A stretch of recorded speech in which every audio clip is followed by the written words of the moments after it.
ಹೋಟೆಲ್ಗೆ ಹೋದಾಗ ಬಿಸಿ ಬಿಸಿ ಪಲಾವ್ ಆರ್ಡ್ರ್ ಮಾಡಿ ತಿಂದರೆ ಎಷ್ಟು ಚೆನ್ನಾಗಿರುತ್ತಲ್ವ. ಅದರ ಅರೋಮಾ, ಅದರ ಟೇಸ್ಟು ನೆನೆಸ್ಕೊತಿದ್ರೇ ಬಾಯಲ್ಲಿ ನೀರು ಬರ್ತಿರ್ಬೋದು. ಅದೇ ರೀತಿ ಪಲಾವ್ನ ಇವತ್ತು ಮನೆಯಲ್ಲೇ ಯಾವ ರೀತಿ ಮಾಡ್ಕೊಳ್ಬೋದು ಅಂತ ತಿಳಿಸ್ಕೊಡ್ತಾ ಇದ್ದೀನಿ. ಹಾಯ್, ನೀವು ನೋಡ್ತಾ ಇದ್ದೀರಾ ಶಾನ್ ಕನ್ನಡ ಚಾನಲ್. ವಿಡಿಯೋ ಇಷ್ಟ ಆದರೆ ಪ್ಲೀಸ್ ಲೈಕ್ ಮಾಡಿ, ಹಾಗೆ ಫ್ರೆಂಡ್ಸ್ ಮತ್ತು ಫ್ಯಾಮಿಲಿಯವ್ರ ಜೊತೆಲಿ ಶೇರ್ ಮಾಡಿ. ಬನ್ನಿ ಹಾಗಾದರೆ ಈ ಬಿಸಿ ಬಿಸಿ ಪಲಾವ್ ಯಾವ ರೀತಿ ಮಾಡೋದು ಅಂತ ನೋಡೋಣ.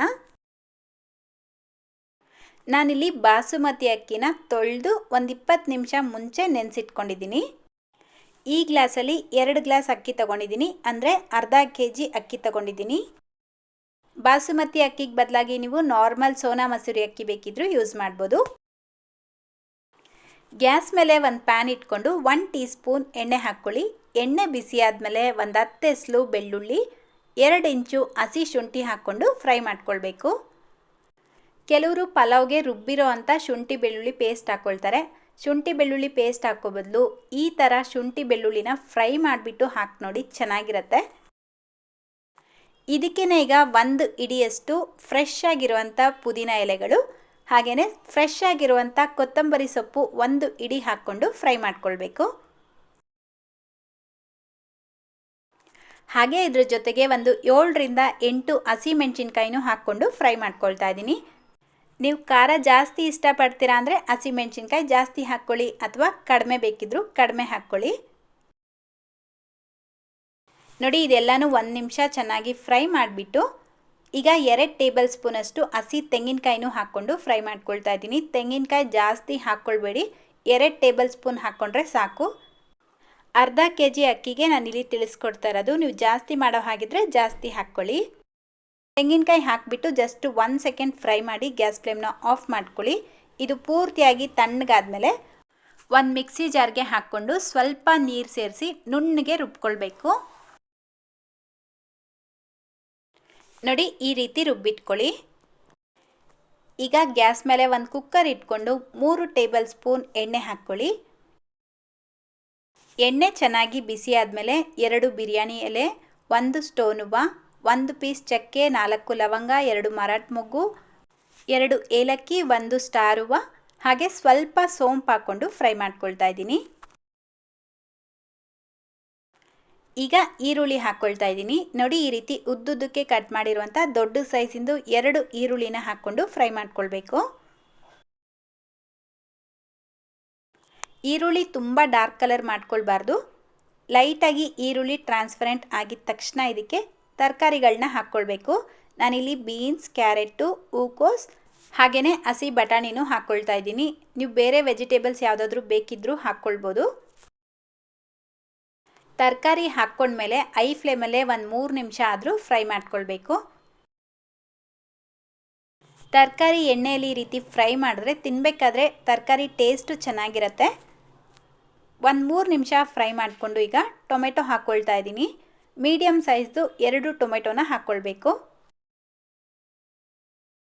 ಹಾಗೆ ರುಚಿಗೆ ತಕ್ಕಷ್ಟು ಉಪ್ಪು, ಸ್ವಲ್ಪ ಪುದೀನ, ಸ್ವಲ್ಪ ಕೊತ್ತಂಬರಿ ಸೊಪ್ಪನ್ನು ಹಾಕಿಬಿಟ್ಟು ಐ ಫ್ಲೇಮಲ್ಲೇ ಟೊಮೆಟೊ ಚೆನ್ನಾಗಿ ಸಾಫ್ಟ್ ಆಗೋವರೆಗೂ ಫ್ರೈ ಮಾಡ್ಕೊಳ್ಬೇಕು. ವೆಜಿಟೇಬಲ್ ಪಲಾವ್ ಯಾವಾಗಲೇ ಮಾಡಿದ್ರೂ ಟೊಮೆಟೊ ಕಡಿಮೆ ಹಾಕ್ಕೊಳ್ಬೇಕು. ಟೊಮೆಟೊ ಜಾಸ್ತಿ ಹಾಕ್ಕೊಂಡ್ರೆ ಅದು ಟೊಮೆಟೊ ಬಾತ್ ಆಗುತ್ತೆ, ಪಲಾವ್ ಆಗಲ್ಲ, ನೆನ್ಪಿಟ್ಕೊಳ್ಳಿ. ಒಂದು 2-3 ನಿಮಿಷ ಫ್ರೈ ಮಾಡಿಬಿಟ್ಟು ಈಗ ರುಬ್ಬಿಟ್ಕೊಂಡಿರುವಂಥ ಮಸಾಲೆನ ಹಾಕ್ಕೊಳ್ಳಿ. ಅದೇ ಮಿಕ್ಸಿ ಜಾರ್ಗೆ ಸ್ವಲ್ಪ ನೀರು ಹಾಕಿ ಮಿಕ್ಸ್ ಮಾಡಿ ಹಾಕ್ಕೊಳ್ತಾ ಇದ್ದೀನಿ. ಮಸಾಲೆ ವೇಸ್ಟ್ ಮಾಡಬೇಡಿ. ಮಸಾಲೆ ಹಾಕಿಬಿಟ್ಟು ಜಸ್ಟ್ 1 ನಿಮಿಷ ಫ್ರೈ ಮಾಡಿಕೊಂಡ್ರೆ ಸಾಕು. ಯಾಕಂದರೆ ನಾವು ಎಲ್ಲ ಇಂಗ್ರೀಡಿಯೆಂಟ್ಸ್ನು ಆಲ್ರೆಡಿ ಫ್ರೈ ಮಾಡ್ಕೊಂಡಿರೋದ್ರಿಂದ ಜಸ್ಟ್ 1 ನಿಮಿಷ ಫ್ರೈ ಮಾಡಿಕೊಂಡು ಒಂದು 1/2 ಟೀ ಸ್ಪೂನ್ ಧನಿಯಾ powder, 1/4 tea spoon garam masala ಹಾಕ್ಕೊಂಡು ಮಿಕ್ಸ್ ಮಾಡ್ಕೊಳ್ತಾ ಇದ್ದೀನಿ. ಜಸ್ಟು ಫ್ಲೇವರ್ಗೋಸ್ಕರ ಸ್ವಲ್ಪ ಹಾಕ್ಕೊಳ್ಳಿ, ಜಾಸ್ತಿ ಹಾಕ್ಕೊಳ್ಬೇಡಿ. ನೋಡಿ, ನಾವು ಹಾಕಿರೋಂಥ ತರಕಾರಿ ಮಸಾಲೆ ಎಲ್ಲ ಒಂದಕ್ಕೊಂದು ಬೆರೆತು ಚೆನ್ನಾಗಿ ಫ್ರೈ ಮಾಡ್ಕೊಂಡಿರಬೇಕು. ನೋಡ್ತಾ ಇದ್ದೀರಾ ಅಲ್ವಾ, ನಾವು ಹಾಕಿರೋಂಥ ಎಣ್ಣೆ ಎಲ್ಲ ಈ ರೀತಿ ಸಪ್ರೇಟ್ ಆದರೆ ಮಸಾಲೆ ಎಲ್ಲ ಚೆನ್ನಾಗಿ ಫ್ರೈ ಆಗಿದೆ ಅಂತ ಅರ್ಥ. ಈಗ ಇದಕ್ಕೆ 2 ಟೇಬಲ್ ಸ್ಪೂನ್ ಮೊಸರು ಹಾಕ್ಕೊಂಡು ಮಿಕ್ಸ್ ಮಾಡ್ಕೊಳ್ಳಿ. ಹಾಗೆ ನೆನೆಸಿಟ್ಕೊಂಡಿರುವಂಥ ಅಕ್ಕಿನ ಹಾಕ್ಕೊಂಡು ಮಿಕ್ಸ್ ಮಾಡ್ಕೊಳ್ಬೇಕು. ಬಾಸುಮತಿ ಅಕ್ಕಿ ಯೂಸ್ ಮಾಡಿದ್ರೆ ಫ್ಲೇವರ್ ತುಂಬ ಚೆನ್ನಾಗಿರುತ್ತೆ. ನಿಮ್ಗೆ ಇಷ್ಟ ಇಲ್ಲ ಅನ್ನೋ ಹಾಗಿದ್ರೆ ಮನೆಯಲ್ಲಿ ಯಾವ ಅಕ್ಕಿ ಉಪಯೋಗಿಸ್ತಿರೋ ಅದೇ ಅಕ್ಕಿನ ಬಳಸಿ ಈ ಪಲಾವ್ನ ಮಾಡ್ಕೊಳ್ಬೋದು. ಫೈನಲ್ ಆಗಿ ಈಗ ನೀರು ಹಾಕ್ಕೊಳ್ತಾ ಇದ್ದೀನಿ. 2 ಗ್ಲಾಸ್ ಅಕ್ಕಿಗೆ ನಾನಿಲ್ಲಿ 3 ಗ್ಲಾಸ್ ನೀರು ಹಾಕ್ಕೊಳ್ತಾ ಇದ್ದೀನಿ. ಅನ್ನ ಉದ್ರುದ್ರಾಗಿ ಬೇಕು ಅಂದರೆ 3 ಗ್ಲಾಸ್ ಹಾಕ್ಕೊಳ್ಳಿ, ಅಥವಾ ಸ್ವಲ್ಪ ಸಾಫ್ಟಾಗಿ ಬೇಕು ಅನ್ನೋ ಹಾಗಿದ್ರೆ 3.5 ಲೋಟ ಹಾಕ್ಕೊಳ್ಬೇಕು. ಅದಕ್ಕಿಂತ ಜಾಸ್ತಿ ಹಾಕ್ಕೊಳ್ಬೇಡಿ, ಮುದ್ದೆ ಥರ ಆಗಿಬಿಡತ್ತೆ. ಈಗ ಇದನ್ನು ಕುದಿಯೋದಕ್ಕೆ ಬಿಡಬೇಕು. ಕುದಿಯೋದಕ್ಕೆ ಮುಂಚೆನೇ ಲಿಡ್ನ ಕವರ್ ಮಾಡಿದ್ರೆ ಅಕ್ಕಿ ಒಂದು ಕಡೆ ಮಸಾಲೆ ಒಂದು ಕಡೆ ಇರುತ್ತೆ. ಸೊ ಇದು ಚೆನ್ನಾಗಿ ಕುದೀತಾ ಇರಬೇಕಾದ್ರೆ ಒಂದ್ಸಲ ನೀಟಾಗಿ ಮಿಕ್ಸ್ ಮಾಡಿಬಿಟ್ಟು ಈಗ ಮುಚ್ಚಳನ ಮುಚ್ಚಿ ಐ ಫ್ಲೇಮಲ್ಲೇ 1 ವಿಷಲ್ ಕೂಗಿಸ್ಕೊಳ್ಬೇಕು. ಕರೆಕ್ಟಾಗಿ 1 ವಿಷಲ್ ಆದಮೇಲೆ ಒಂದು 10 ನಿಮಿಷ ಬಿಟ್ಟು ಕುಕ್ಕರ್ ಪ್ರೆಷರ್ನ ರಿಲೀಸ್ ಮಾಡಿ ಲಿಡ್ನ ಓಪನ್ ಮಾಡಬೇಕು. ನೀವು ಪೂರ್ತಿ ತಣ್ಣಗಾಗೋವರೆಗೂ ವೆಯ್ಟ್ ಮಾಡಿದ್ರೆ ಅನ್ನ ಖಂಡಿತ ಮುದ್ದೆ ಆಗೋಗುತ್ತೆ. ನೋಡ್ಬೋದು ನೀವಿಲ್ಲಿ ಅನ್ನ ಉದ್ರುದ್ರಾಗಿ ಪರ್ಫೆಕ್ಟಾಗಿ ಕುಕ್ ಆಗಿದೆ. ನಿಮಗಿದು ನೋಡಿದಾಗ ಅನ್ನ ಮುದ್ದೆ ಆಗಿರೋ ಥರ ಕಾಣುತ್ತೆ, ಬಟ್ ಆಗಿರಲ್ಲ. ಈಗ ತಕ್ಷಣ ಒಂದು ಅಗಲವಾಗಿರೋಂಥ ನೋಡಿ ಈ ರೀತಿ ಪಾತ್ರೆ ಒಳಗಡೆ ಈ ಪಲಾವ್ನ ಹಾಕ್ಬಿಟ್ಟು ಒಂದು 10 ನಿಮಿಷ ತಣ್ಣಗಾಗೋದಕ್ಕೆ ಬಿಡಬೇಕು. ನೀವು ಬೇಕಿದ್ರೆ ಫ್ಯಾನ್ ಕೆಳಗಡೆನೂ ಇಡ್ಬೋದು, ಬೇಗ ತಣ್ಣಗಾಗುತ್ತೆ. ಒಂದು 10 ನಿಮಿಷ ಆದಮೇಲೆ ಮಿಕ್ಸ್ ಮಾಡಿಬಿಟ್ಟು ಬಿಸಿ ಬಿಸಿ ಇರಬೇಕಾದ್ರೇ ಸರ್ವ್ ಮಾಡ್ಕೊಳ್ಳಿ. ತುಂಬ ಚೆನ್ನಾಗಿರುತ್ತೆ. ನಾನು ಹೇಳಿರೋವಂಥ ಟಿಪ್ಸ್ನ ಫಾಲೋ ಮಾಡಿ ಕುಕ್ಕರ್ನಲ್ಲೇ ಪಲಾವ್ನ ಮಾಡಿ, ಖಂಡಿತ ಉದ್ರುದ್ರಾಗೂ ಆಗುತ್ತೆ, ಟೇಸ್ಟಿಯಾಗೂ ಆಗುತ್ತೆ. ನಾನು ಇದ್ರ ಜೊತೆಗೆ ರಾಯ್ತಾ ಮಾಡಿದ್ದೆ, ತುಂಬ ಚೆನ್ನಾಗಿತ್ತು. ನೋಡಿದ್ರಿ ಅಲ್ವಾ ಇವತ್ತಿನ ಸಿಂಪಲ್ ವೆಜಿಟೇಬಲ್ ಪಲಾವ್ ಯಾವ ರೀತಿ ಮಾಡೋದು ಅಂತ.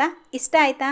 ಹಾಗಾದರೆ ಮಿಸ್ ಮಾಡಿದ್ರೆ ಖಂಡಿತ ಮನೇಲಿ ಟ್ರೈ ಮಾಡಬೇಕು. ಟ್ರೈ ಮಾಡಿದ್ಮೇಲೆ ಇನ್ಸ್ಟಾಗ್ರಾಮಲ್ಲಿ ಒಂದು ಫೋಟೋ ತೆಗೆದು ನನಗೆ ಶೇರ್ ಮಾಡೋದನ್ನು ಮರಿಬೇಡಿ. ಹಾಗೆ ಇವತ್ತಿನ ವಿಡಿಯೋ ಇಷ್ಟ ಆಗಿದ್ದರೆ ಲೈಕ್ ಮಾಡೋದನ್ನು, ಶೇರ್ ಮಾಡೋದನ್ನು, ಕಾಮೆಂಟ್ ಮಾಡೋದನ್ನು ಮರಿಲೇಬೇಡಿ.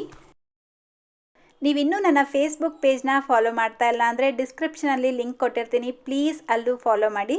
ಇದೇ ರೀತಿ ಮತ್ತೊಂದು ಟೇಸ್ಟಿಯಾಗಿರುವಂಥ ರೆಸಿಪಿಯೊಂದಿಗೆ ಸಿಗೋಣ. Thank you.